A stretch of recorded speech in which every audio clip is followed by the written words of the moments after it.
বাড়ির শান্তি দেয় না বাড়ি উলি আর বাইরে দোষ না তোরা। আচ্ছা মেম্বার সাহেব কইছে আজকে আবার বিচারটা কি লয়?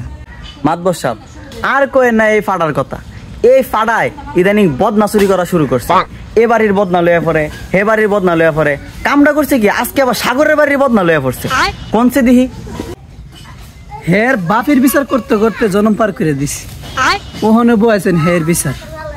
আমরা কি আর কোনো খায়া কাম নাই, খালি কীর্তনের বিচারে করে মাতবর সাহেব হে বাড়ির বদনা নাগা হে বাড়ির বদনা নাগা বিটাইতে আগ ধরে না পড়া করে করতে আজকে আমি তো খবর আছে।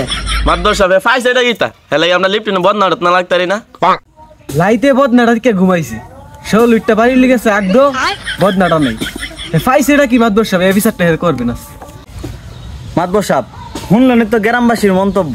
আবলা হের বাপের জিগান হের বাপে করতোটা কিতা? এ বেটা আগে করতি তুই চুরি, ওহনে করে তোর ফুতে চুরি। আর কি তোরা বিচারই করবো? আমরা কি আর কাম নাই? ওহনে তোর ফুতের বিচার তুই কেমনে শেষ করবি ক? মাতবর সাহেব কি এর বিচার কি এর সিসার? আগে মেম্বার সাহেবের বিচার করেন। কালকে লাইটের আধারে আমার কাছ থেকে 5,000 টাকা নিছে। ওহন কি এর আবার আমার ফুতের বিচার? আগে এই বিচার করেন।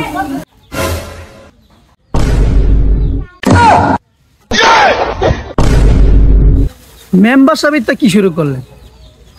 হাতের আধারে যায় বেড়া গাছা টেয়া লয়ে এলেন।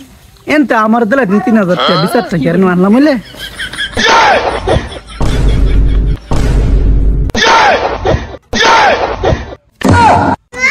মাতবর সাহেব যাইবার হইছে বিচার তাড়াতাড়ি শেষ করেন। আমরা বাড়ি ঘর কাজ কাম আছে ঘেরার মধ্যে তার বদনা চুরি না হয় কাম করে দেন। মাতবর সাহেব বিচার তাড়াতাড়ি শেষ করেন। ওহনে শুনেন রাইট আমি দেলাই যেহেতু হে বদনা চুরি করছে তাহলে বদনার মালা দেহেরা সারা গ্রাম ঘুরাই কি কই না শোনা গ্রামবাসীরা। ঠিক আছে।